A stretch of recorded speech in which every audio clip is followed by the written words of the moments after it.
Recording.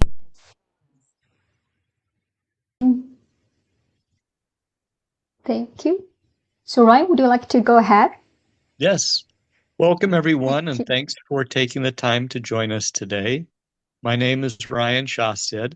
I'm the director of the program in Translation and Interpreting Studies and a professor in the Department of Linguistics at the University of Illinois at Urbana-Champaign.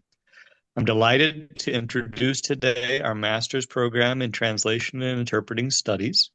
Over the next hour or so, we'll give you a clear picture of what it's like to study here, the kinds of translation and interpreting you'll train in, how our curriculum connects theory to real professional practice, the support you'll receive as you build your skills, and the paths our graduates take after the degree. We'll also cover admissions basics, the timeline, the prerequisites, funding where applicable, and we'll leave plenty of time for your questions. Please feel free to drop questions in the chat as they come up. We'll either address them along the way or save them for the question and answer period. Whether you're exploring translation, interpreting, localization, or related language work, our goal this afternoon is simple: to help you decide if this program fits your interests, your goals, and the kind of communicator and scholar you want to become. With that, we'll get started, and I will turn the time over to our academic programs advisor, Melody Chan. Thank you, Ryan. Thank you to everyone who are joined today. Thanks a lot for your help. And I hope you can, this webinar will help you to make your application process much easier. And also there'll be a great opportunity for you to learn more about the program, because most of faculty members are here today, right? Most of them are here. And we will have one current student who will join us later.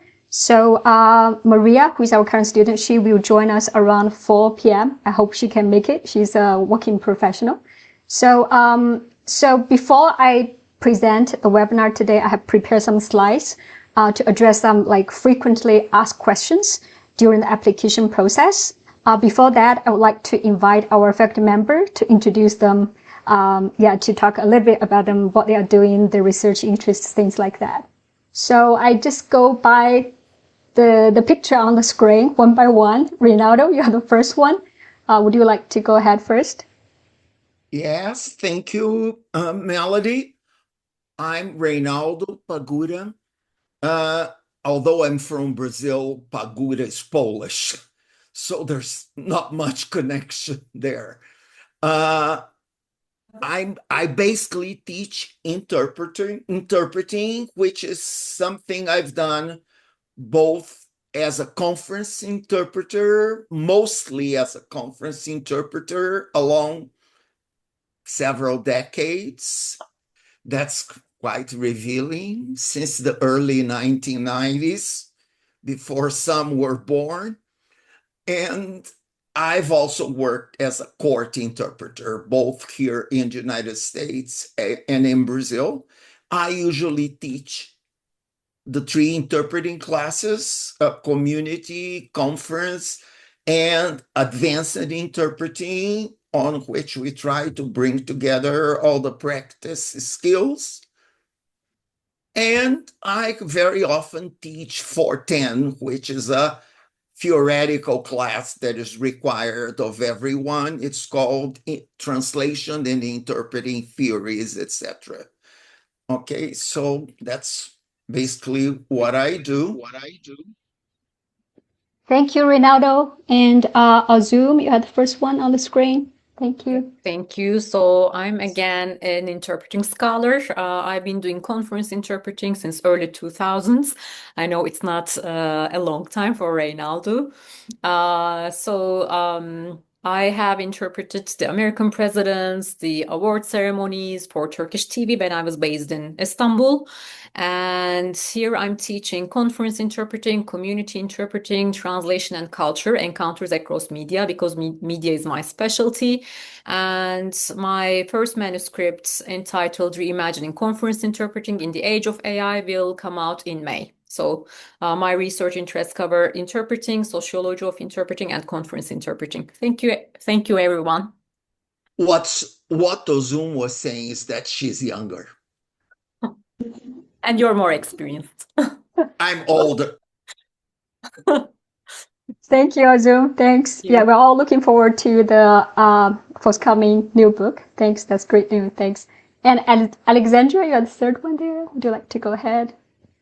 Thank you so much, Melody. Hello, everyone. I'm happy to be here and to welcome you all here. So my name is Alexandra Yaziva. I'm a lecturer here in the program, and I have experience in poetry translation and science translation, and I teach here.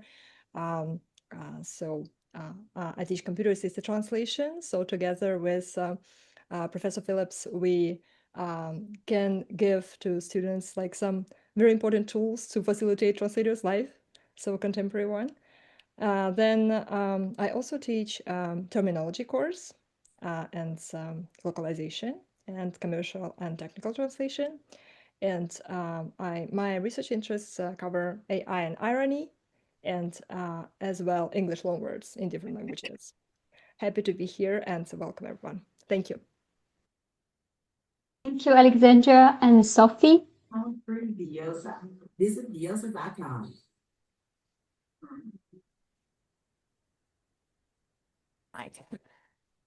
Hello, everyone. Good afternoon. My name is Sophie Bilmani-Schuler. I am together with Dr. Pagura and with Dr. Arzik, also a conference interpreter. I teach interpreting, an introductory course in interpreting.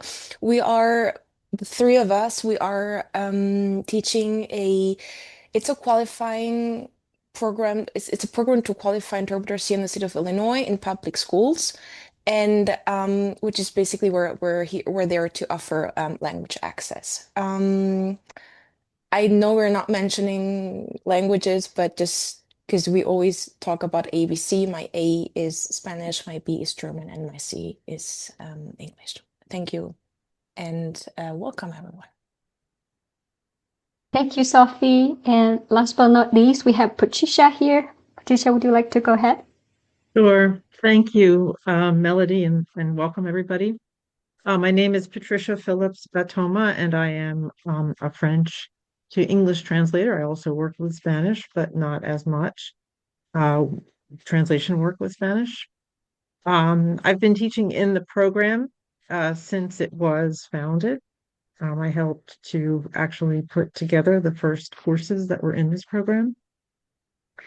I have worked as a translator in medical, legal, scientific, and social sciences translation and IT, a lot of IT translation, among many other types of translation. So I teach in the translation for the professions track.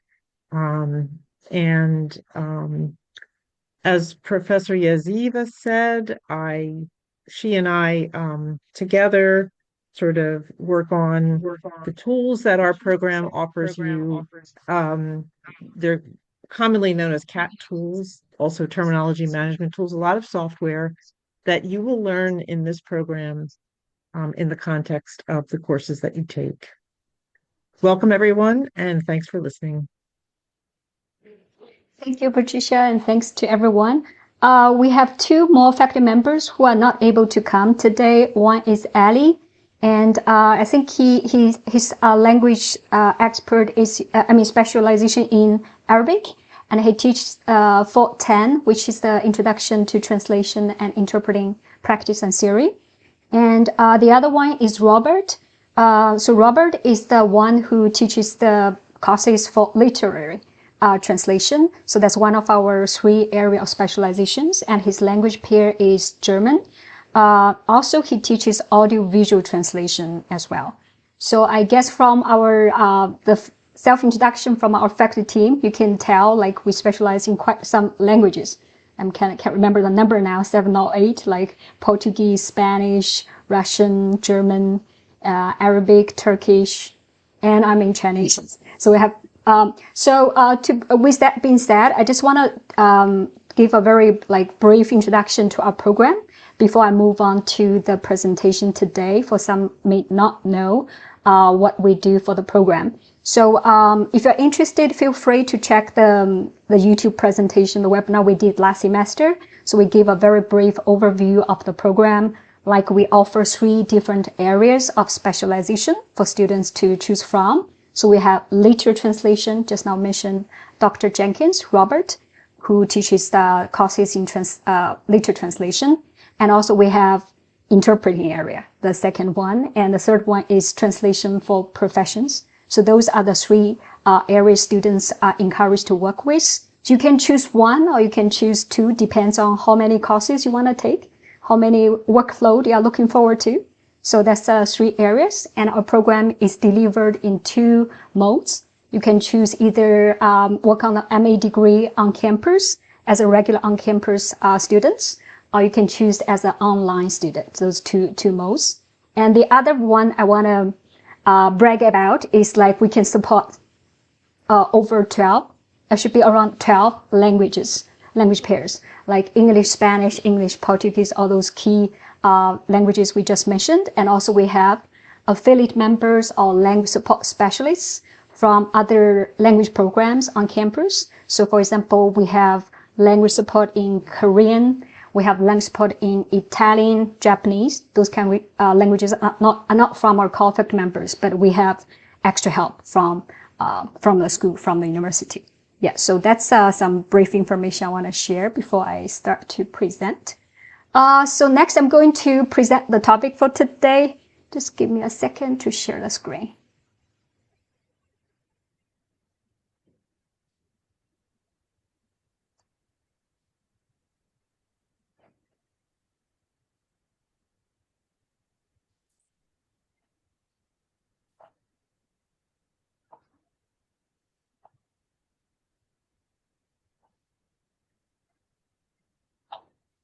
Okay. So just want to make sure you can see the slides and you can hear me clearly. Everything good? It happened one time. I was presenting and the audio was off, but I didn't know. Oh, good. Okay. Thank you. So for today, we'll focus more on preparing your best admission applications, because sometimes I receive like emails or inquiries from students who are preparing for the application or who have actually submitted the application. So they have some questions related to the application process.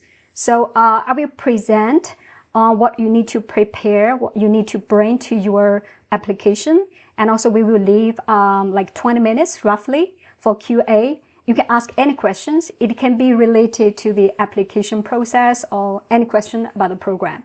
So yeah, so the presentation would be about 25 minutes. I will try to wrap it up in 25 minutes.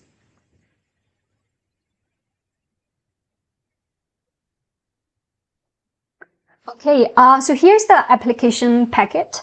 So once you learn about the program and you feel that's what you want to go ahead, that's what you want to do. So you can find this information actually on our website. If you go to our program homepage, translation.illinois.edu, so you can find the admission information there, like what are the requirements, what are the application instructions, like it covers all the documents you need to prepare for your application packet.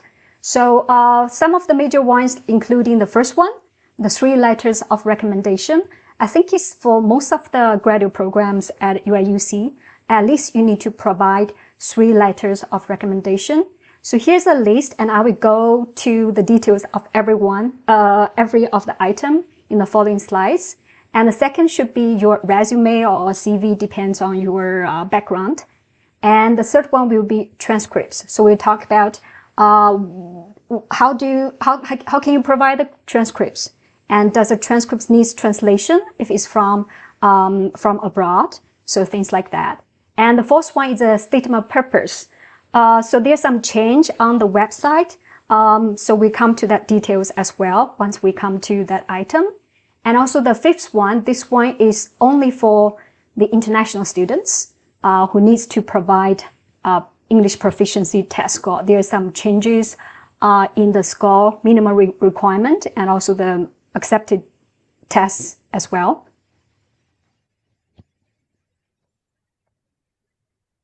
So during my presentation, feel free to stop me if you have any questions. You do not need to wait until the end. So if I didn't see your questions from the chat, So I will address the questions by the end as well. So for letters of recommendation, we have some of the frequent questions I received, like the first one, who would be my, who can be my kind of recommenders? So all our suggestion, who would be your good recommenders? And the second one, what information to share with my recommenders? And what should I tell my recommenders? How should I prepare my recommenders? And also the third one, like, can I change my recommenders? So yeah, so I will dive into that as well. So like, for example, for the first one, who would be a good recommender? So always some prospective students will come to me like, I have graduated from the school for many years. So it's so hard to find my former professors. So whom should I turn to for the reference letters? So I normally would suggest like, of course, if you can grab your professor, that would be the best.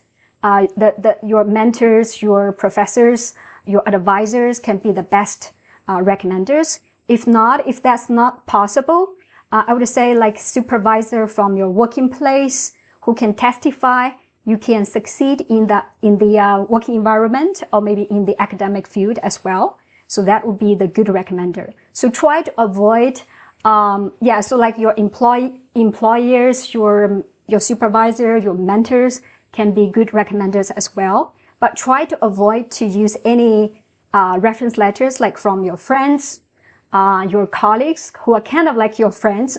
So their reference letters can be additional. So will not be, so the best one will be from your professors, your supervisor, like I just mentioned. So those are the recommendation. And for the information to share with your recommenders, we normally say, if possible, of course, you need to let them know which program you're applying for. And also you need, if it's better, make it easier, share your resume or something with your recommenders, let them know what you have been working on. So even though, maybe they have been away from you or you have been away from the university for quite long, so they need to know your experience and to draft very convincing reference letters. And to change the recommenders, I will have a slide to show you what to do. So the answer is you cannot change your recommenders, but you can add new recommenders. So that's the thing I want to remind you. So once you start the online application, that's here, you will have all the information. So don't be afraid to start your online application because you can always save for later. You do not need to like submit your application once you open the online application. So you can start and save it for later. So once you come to the page for references, so you see the column on the left, it can tell you like what you need to do, like personal information, program information, academics, all those stuff. And once you come to the reference page, so that's where you add your recommender. So for the next page, so here's the add recommender page, how it looks like. You need to provide your recommenders information, and most importantly, their email. And make sure it's not a personal email. It's better to use your recommenders like institutional or corporate email. So once you submit that and submit your application, your recommender will receive a notification from the system, and they will be given instructions about how to, where to submit the reference letters.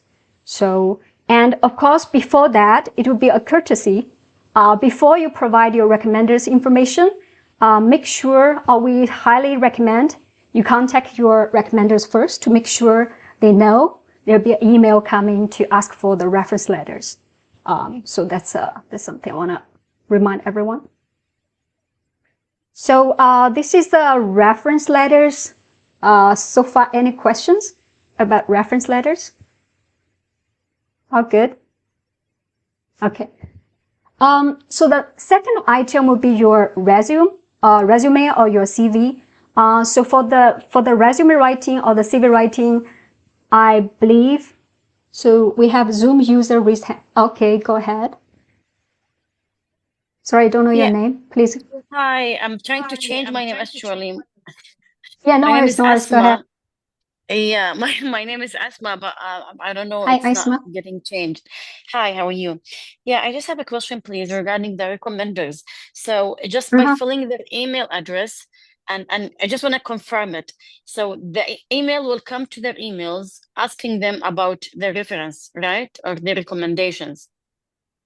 Yes. So once you I just provided want to, yeah. their, yeah. So the system will generate email, send them the link, and send them a Mm, notification like they are mm, requested to provide the reference letter on your behalf for your mm, application. And there should mm. be a link for them to follow, like where to submit the reference letter. So the reference letter will not come to applicant. You don't see the Ah, the letters will not come mm, to applicants. It will come to the okay. system. It will go to the system directly. Okay. So one more thing. I mean, they have to be three Yes, sure. because like for myself, I have taken interpreting course in Canada. So, and my trainer or my instructor could recommend me. I also work with an organization for newcomers there. So one of them could recommend me, but I don't know who's the third person. Can they be from the same organization? Yeah, I think like your instructor would be a good recommender and Yeah, your yeah, yeah. new customer can be one. Yeah, it doesn't matter One. from the same organization as long as they are kind of supervising your Mm. work. And yeah, so providing mentoring, mentorship, so it should be okay. Okay, they have to be three, not less than three. Yeah, the minimum requirement is 3 reference letters. Mm.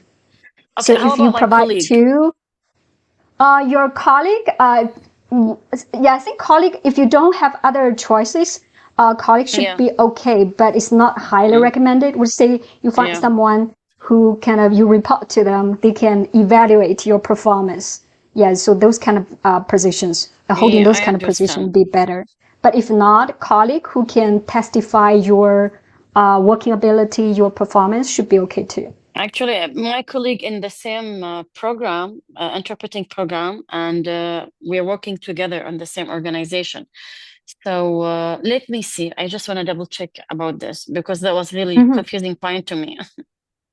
Okay. Yeah, I mean, it's not a completely no. Like, if you can find someone Mm, who is supervising your job, that would be perfect. But since you have two, kind of one instructor, one supervisor, should be okay. And the third one is a colleague who is kind of working as your kind of like mm, partner or something, can testify your performance as mm. well. I don't think that's a big problem. And one more thing, sorry, I just one last. Is a Canadian required to submit English proficiency test? Oh, that's a good question. We come to that one once we come to the English proficiency test, but I would say it's Canadians.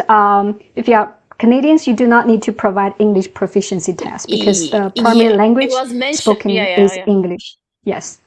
Yeah, thank you very much. Actually, because you mentioned at the beginning that there was some changing in the website. So I thought you have Yeah. changed this instruction. So far, that policy hasn't changed yet. Okay, okay. Thank you very much. Okay.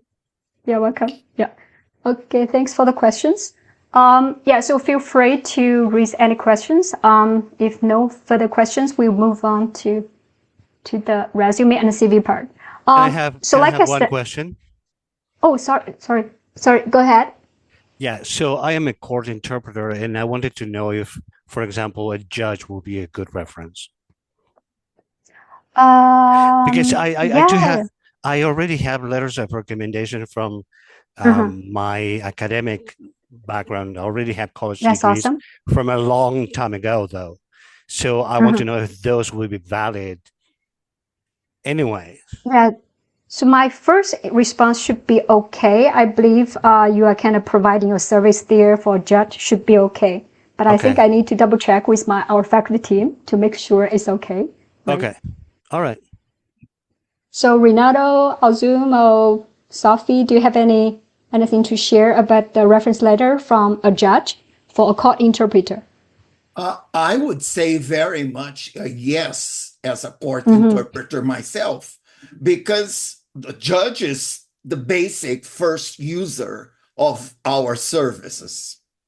So, and some judges, I remember with me, there was a judge that I addressed by name and she addressed me by name. We have worked so much together that she knew me already.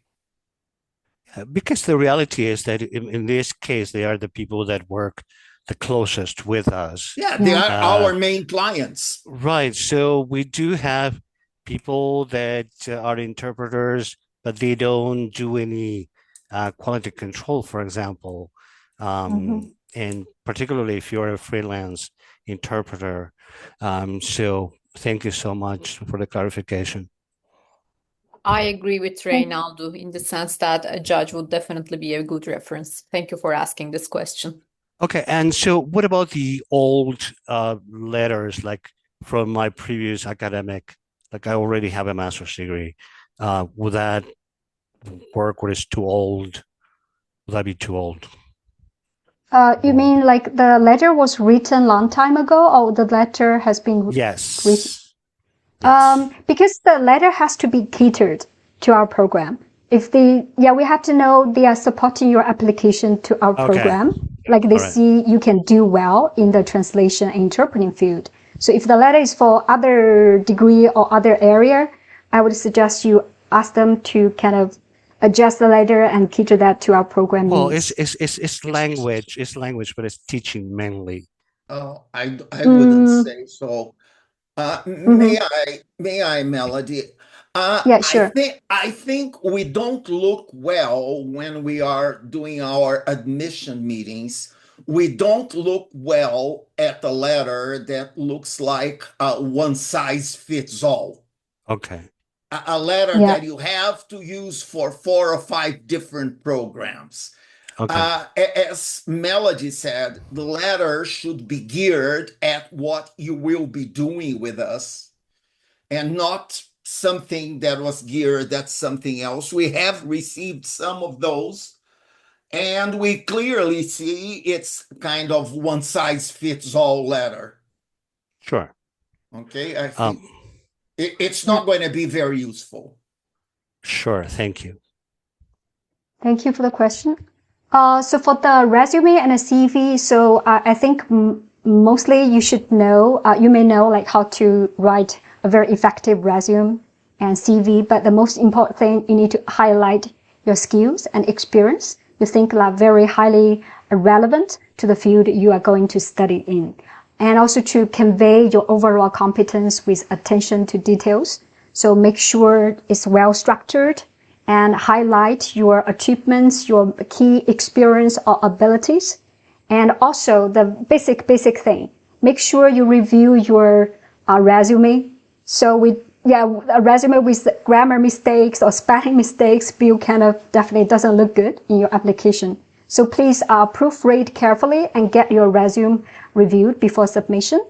And the last one, or to share a sample resume for those kind of, especially for undergraduates who has never looked for a job or something, very new with the resume writing. So this is it's covered, right? Just a second.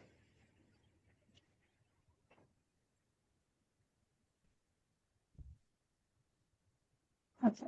So this is a sample resume from our Career Center at the University of Illinois, Urbana-Champaign. So you can see it's clearly laid out, like the education background, experience, your activities. This is a very concise one because this is undergraduate students who looks like doesn't have too much experience.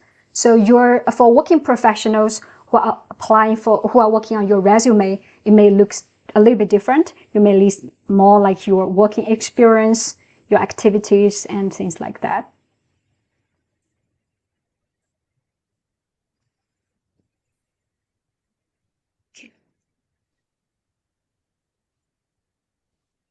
Any question for this? A very fast one, like a resume or CV writing. So for some fresh, like undergraduate students, you may find help, I guess, from your university, like your current university, because normally they will have career center or writing center. They may help you to polish your resume for your future application, things like that. It may help. So the third one about transcripts, which has been a lot of questions about this one. Like, do I need to provide all the post-secondary transcripts? So normally the graduate college will ask for all your post-secondary transcripts. If you have done anything, any post-secondary degree or diploma or anything, so you have to provide all the documents. So the transcripts, we do not ask for official transcripts for your application purpose. You do not need to provide official transcript because some universities charge you for official transcripts. So for the application purpose, you do not need to provide an official one. And an official one will suffice for the application purpose. You will only be asked to provide official ones once you are admitted into the program. And the graduate college will ask you to provide your credentials, your previous credentials. That's the time you need to provide the official documents.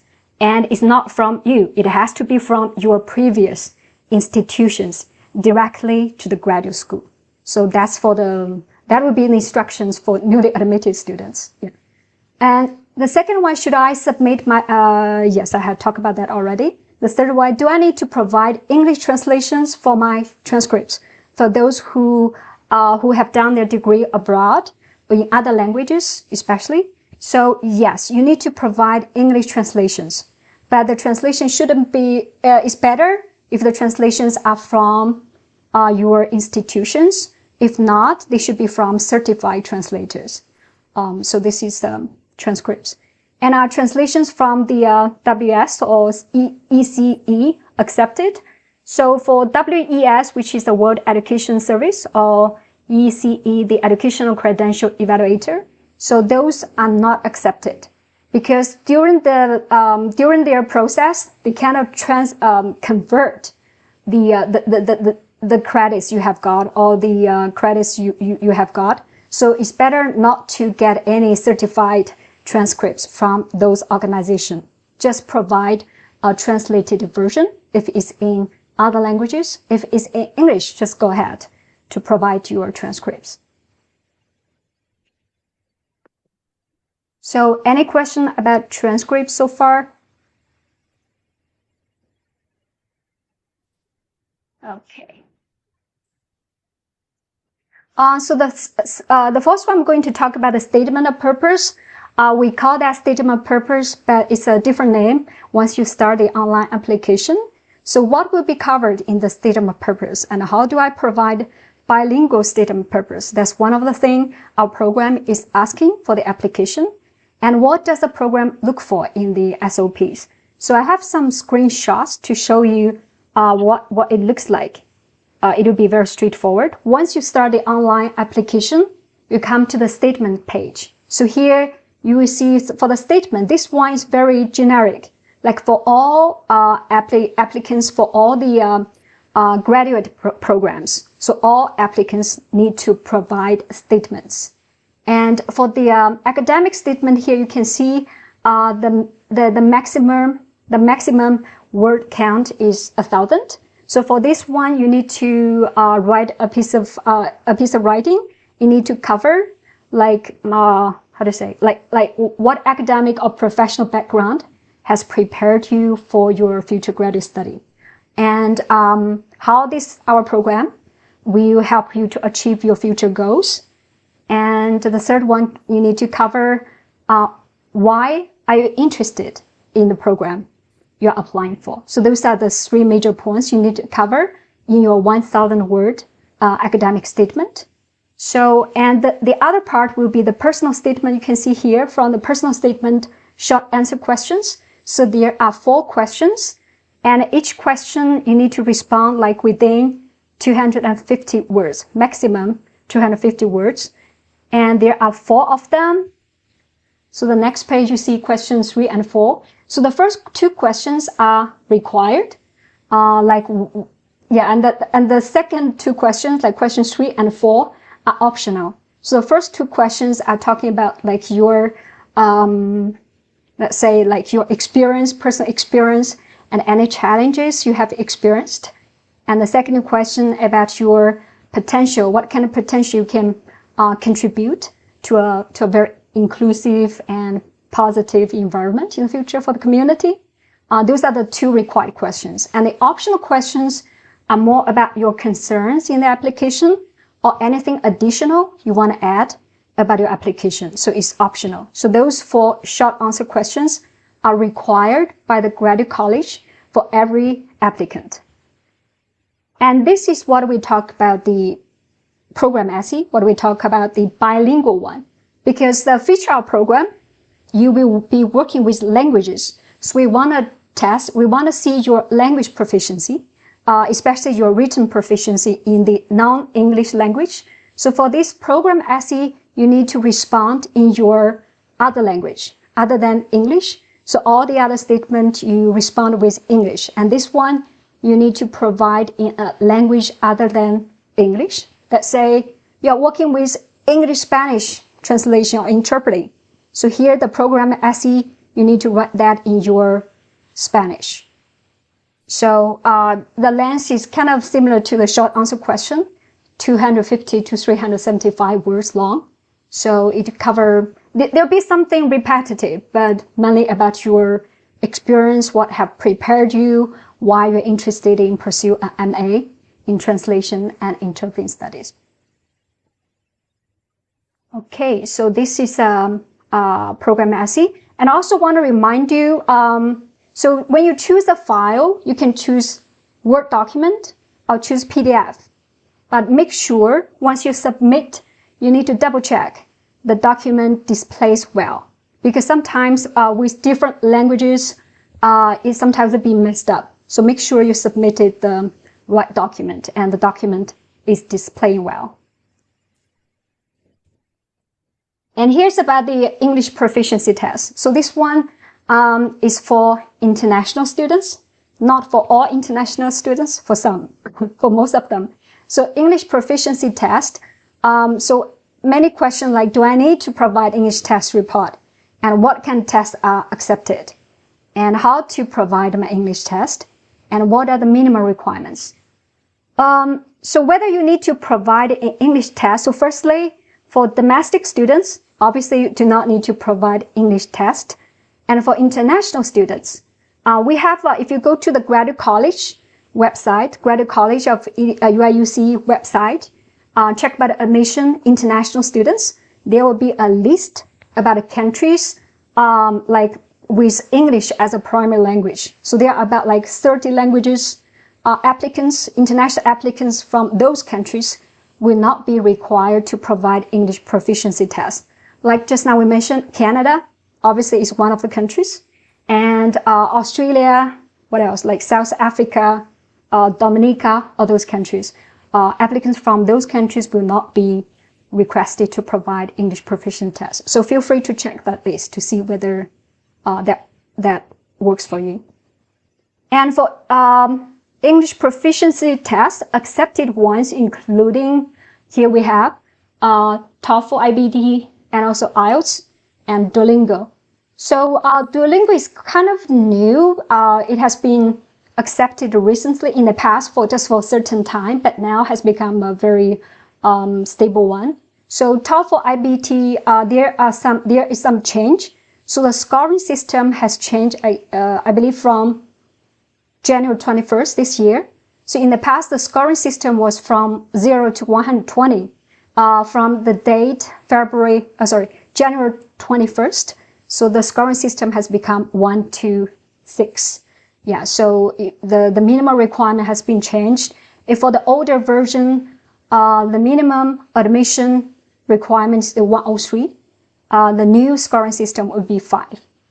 And for IELTS, only academic exam of IELTS is accepted, not the general exam.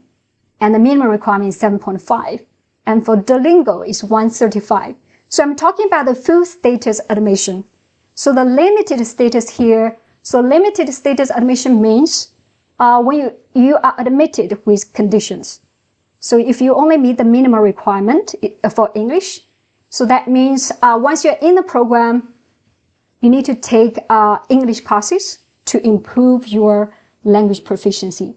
And this only works for on-campus students because online students do not have access to the ESL courses on campus. So this minimum status, limited status is only for online students. And the difference, the first two, TOEFL and IELTS, are the same. But for Duolingo, there's a limitation.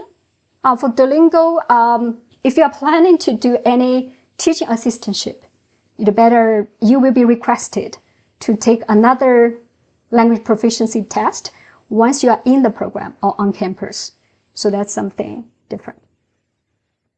Any question about the English proficiency test so far?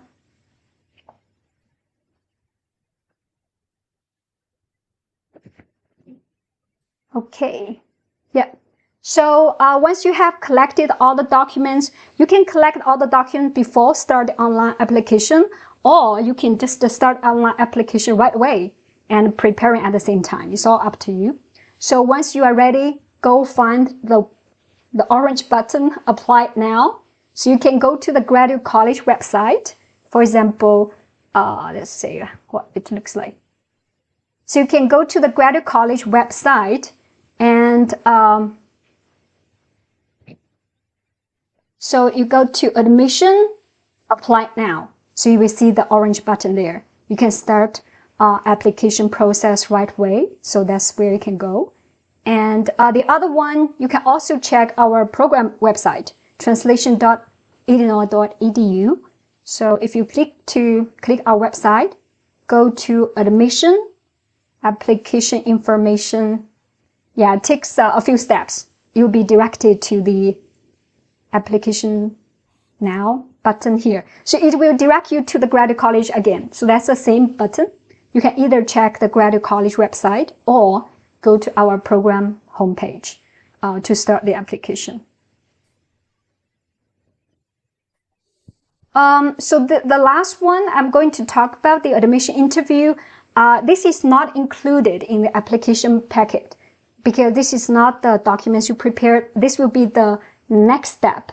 So once you submitted your application and you have met the minimum requirements, so we will reach out to schedule an admission interview. So this is a bilingual interview.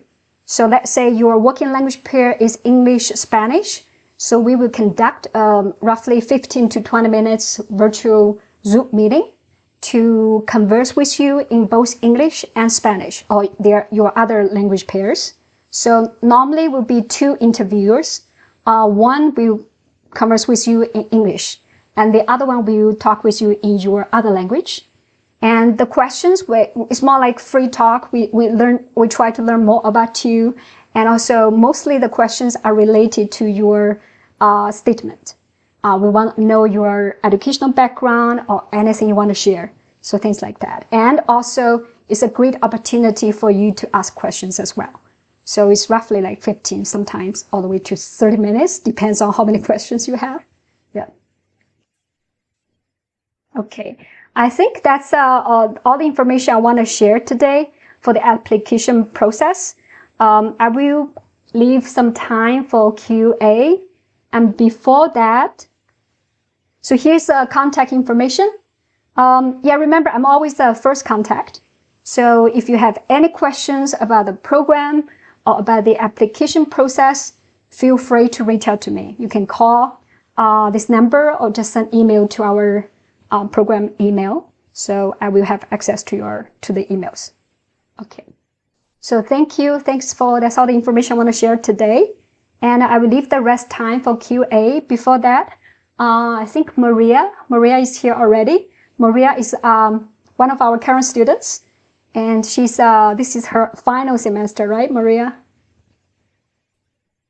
Hello, Maria. Yes, it is. Good afternoon, everyone. Good afternoon. Hi, thank you so much for joining us. Thank you, Maria. So thank you for having I think me. I will stop talking here. I will pass the mic to Maria. So feel free to introduce yourself, and then we will start from there to the QA session. Go ahead, Maria.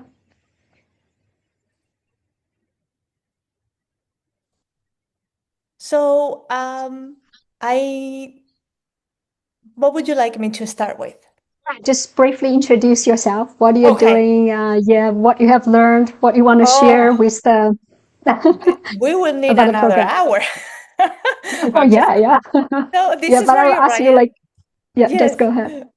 My language pair is Spanish English and English Spanish. So the reason why I'm here is because I started out as a kindergarten teacher, bilingual, and now after 23 years, I've been working for 16 years in special education and doing translation and interpretation. But I felt like I needed more training, more an academic framework that could support what I do for a living.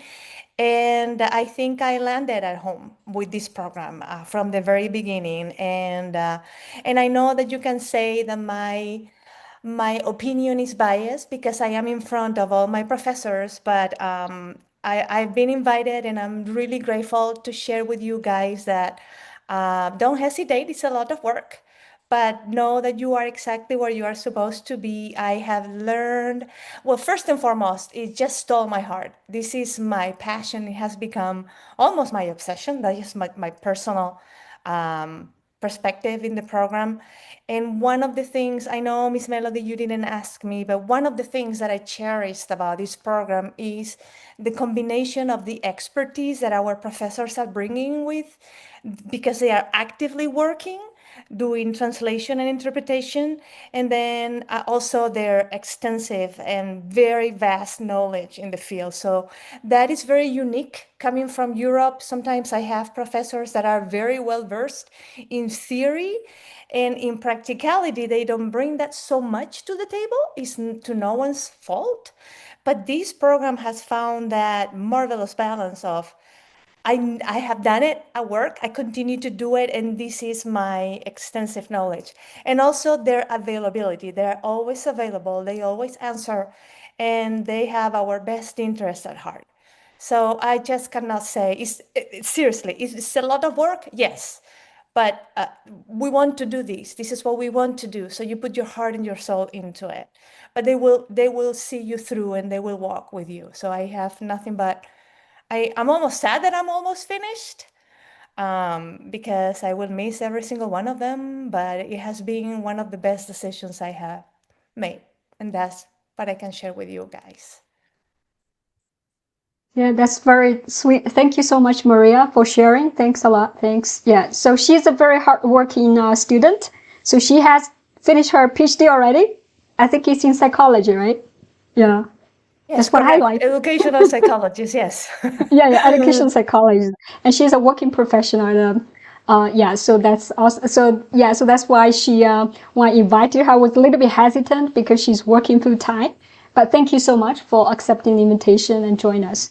I'm sure you will share a lot with the students and address some questions we cannot as faculty members. Yeah. Okay. Thank you, Maria, again. Thanks.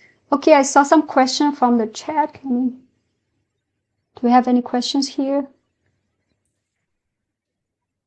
I do have a question. Yeah, sure. Go ahead. So for the online option for the interpretation program, do you guys have a demo, for instance, that we can check?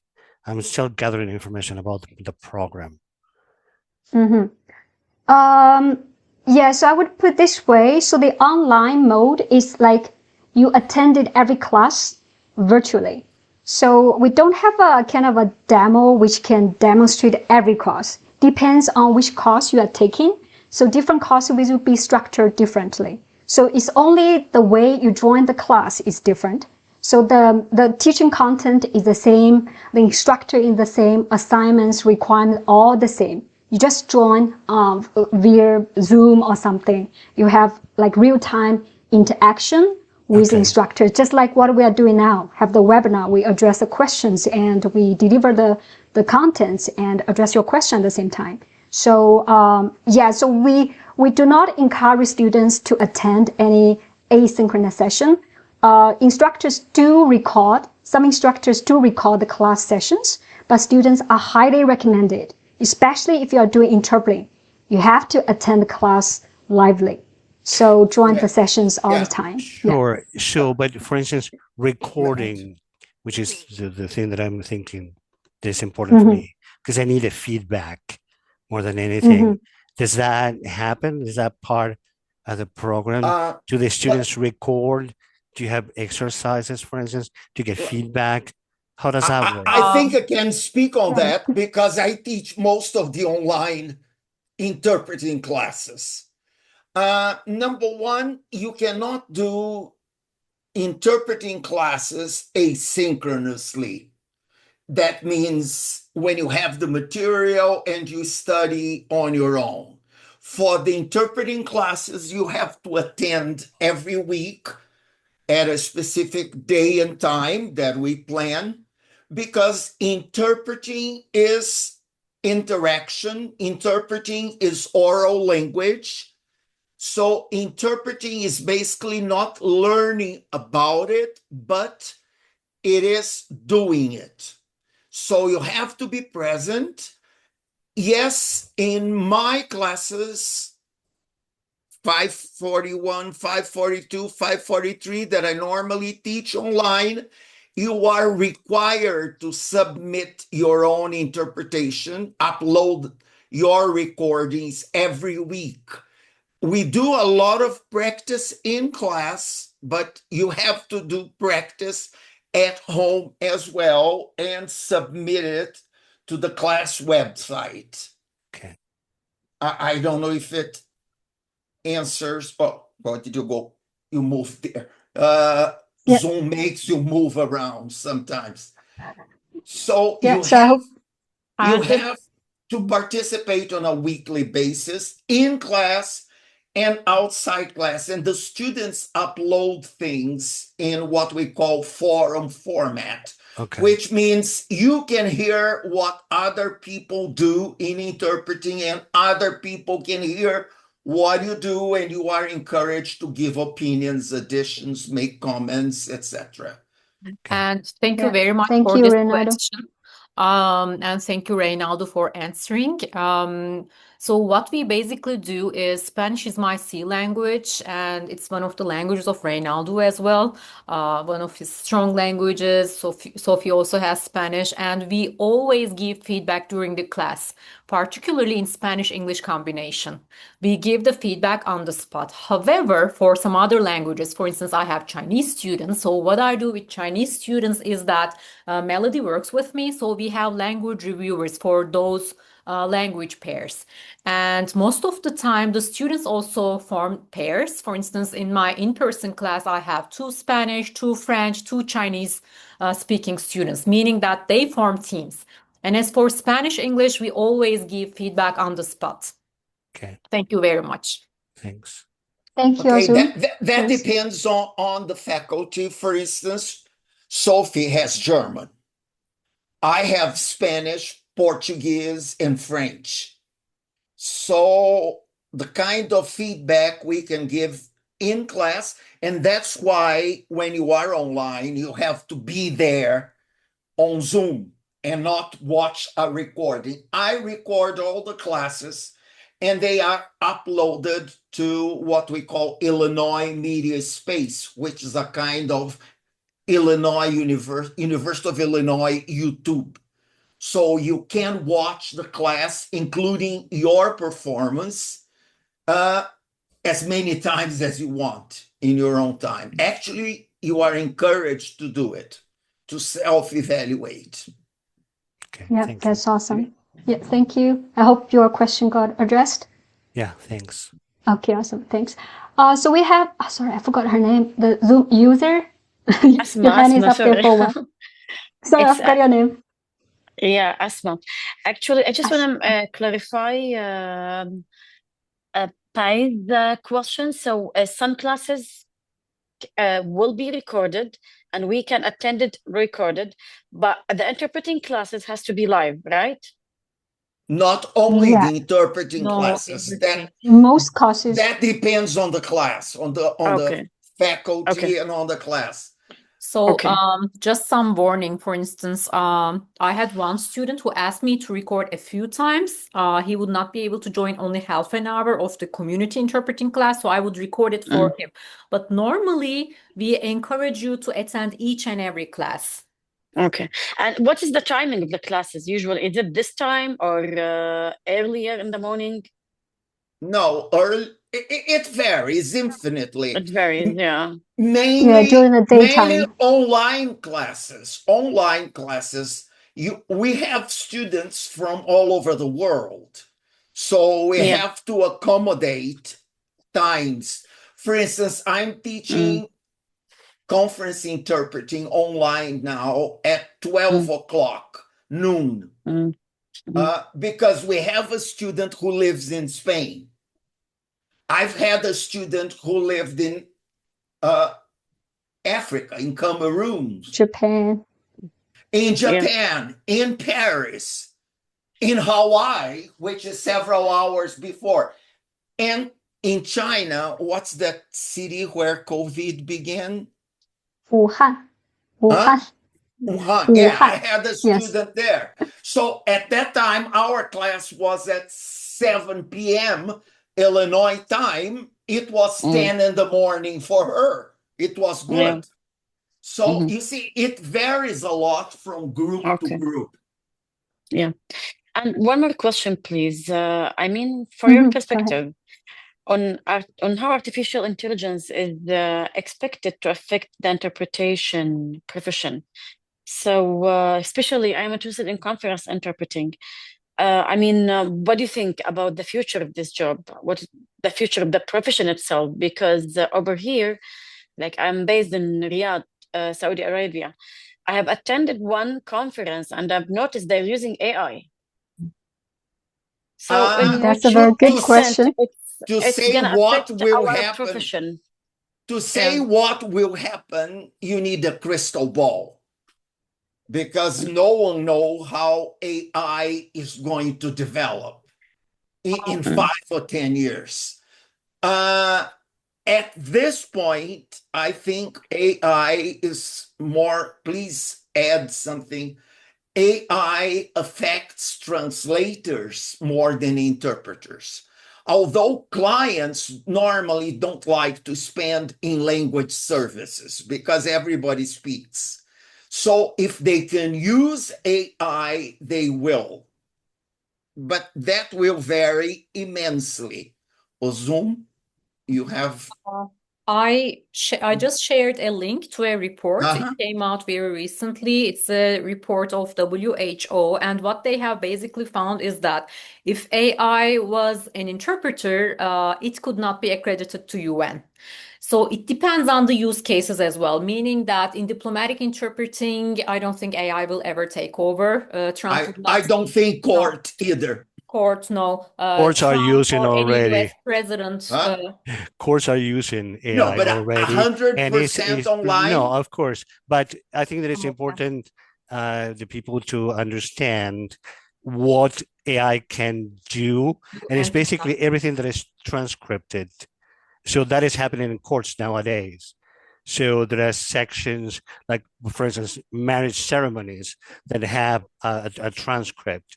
AI can perfectly do that and is being used for that purpose already. Yes, but we're talking about interpreting, not transcripting.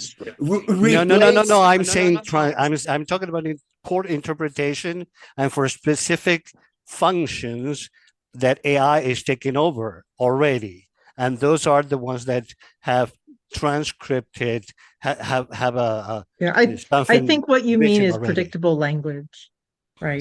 Site translation, you probably means. No. For a document? No. No. Conference interpreting. I do site translation as well. This is different.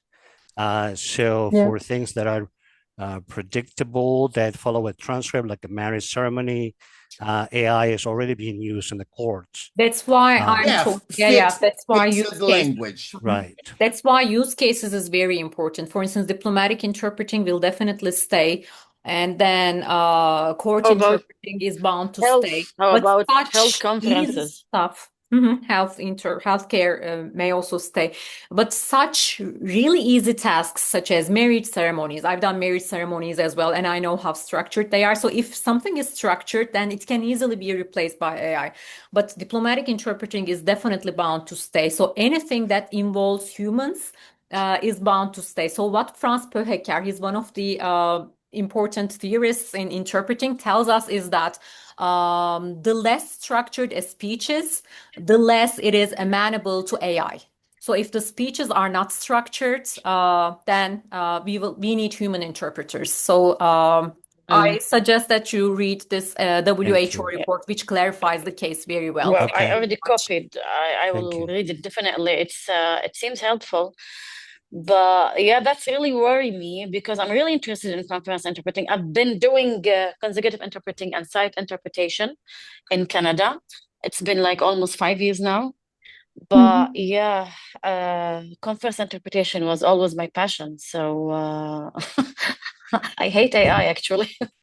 You don't need to hate AI. You should learn, from my perspective, you should learn how to use it to your benefit rather than Exactly. hating. Yeah. I mean, befriend it. Learn how your enemy works if you wanna hate it. Exactly. Yeah. It's very helpful, to be honest. It's very For helpful. preparation. Yeah, for preparation, Right. but I'm not sure how much it's gonna affect different professions, yani. Nobody knows. Yeah. I guess. Another thing, Jorge, just to wrap it up. Sure. As you're probably very familiar with that, court interpreting varies a lot from one state to Absolutely. another, Yes. and inside the state from one judge to another.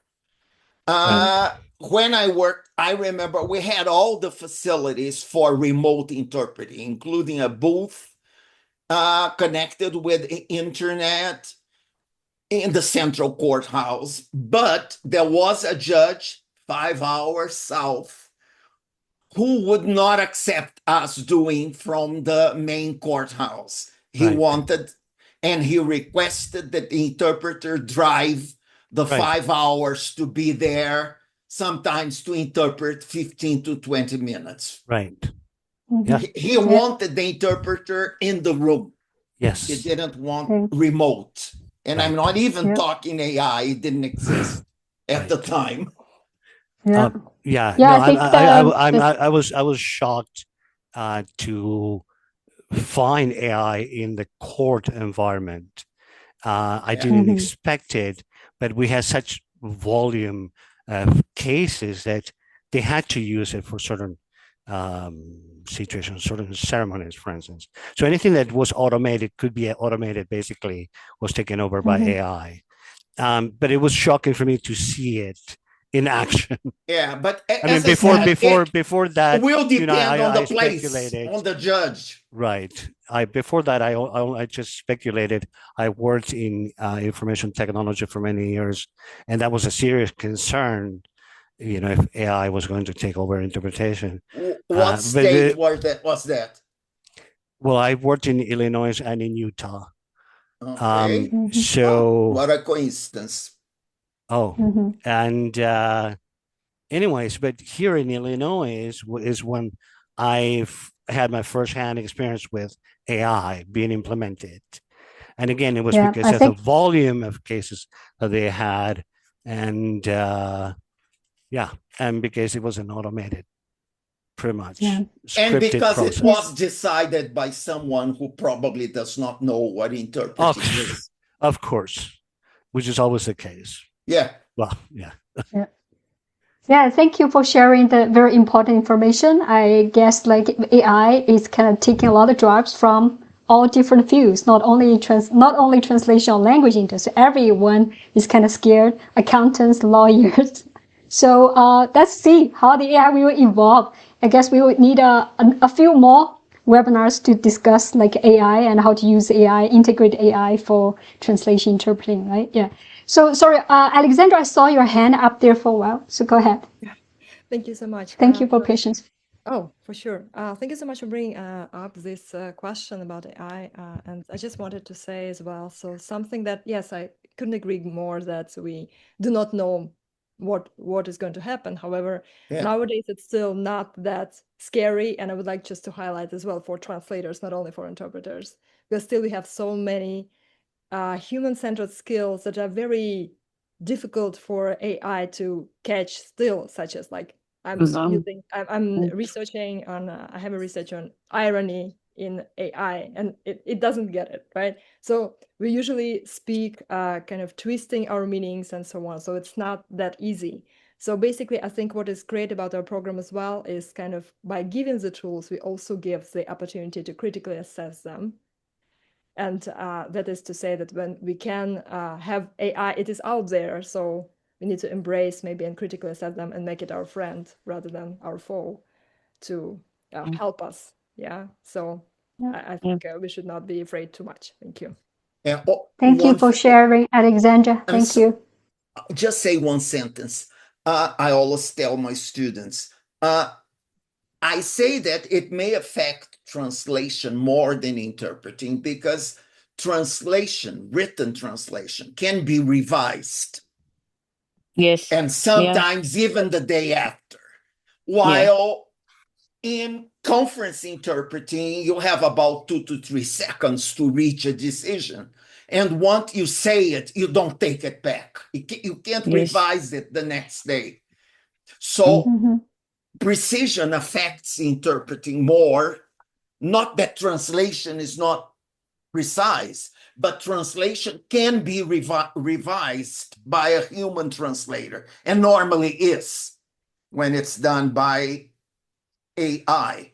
And in an international conference, there's no revision. The day after, those people who are in the audience may be in 2 different extremes of the world. So there is no revision. You have 3 or 4 seconds at most to find a solution and move on.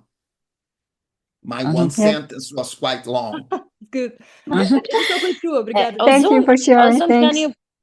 Can you please resend the link which you said, because it's not opening with me. I think it's one of them is PDF file and I can't view it. I'm trying to click on it. It's not opening. If you copy and paste in another I did, it opened for me. Okay. Yeah, I tried. Yeah. Can you There is open another the one. There is another one. She sent 2 actually. This one is already I could open it. But so don't worry, Esma. I will have a follow-up emails with all the registrants and share the information, the links. Thank you very Zoom much. shared in the chat box. Yeah. Okay. Yeah, I will make sure to include the links as well. So, Alexandra, thank you very much. Yeah, excuse me, Melody, just to have a heads up, there are a couple of messages on the chat. Yeah, that's what I'm going to check. So yes, this time has passed. We are over the time, but so I just maybe have time to address one question. So I will make sure to address the other question and final email. I think Lexia, she has left. So this is from Samara, right? Yeah, Samara. Does UIUC offer any certificate or minor options in translation interpretation beyond the MA, such as so to make it short, we do offer graduate minor and also undergraduate certificate. But for undergrad certificate, you have to be a current undergraduate student with UIUC. For graduate minor, you have to be a current graduate student with UIUC, and then you can work on the minor. You cannot just like work as a non-degree student. So yeah, hope that works. Thank you. That answered my question. You're welcome. Do you have any other questions there? Thank you very much. Thank you. Good to see you. It was very helpful. Very helpful webinar. Thank you. Thank you. Thank you for joining us. Thank you all, and thank you, Maria, for showing up. Thanks. Loved it. It's nice seeing everyone. Bye-bye. Bye-bye. Bye, everyone. Bye. Nice to see you, Esther. Igualmente, profesor. I call her Esther normally. Oh. It's easy to remember. It's my grandmother's name. Yes. And she knows that. Yes. Wow. I And love that's it. the name you go by, right? Normally. Yes, that's correct. Oh my goodness, I'm going to miss you, professor. So Thank you for my part. Enjoy the rest of your final semester, Maria. Yes, I will. Yeah. Bye, everyone. Bye. Thank you, Maria. Bye. Thanks.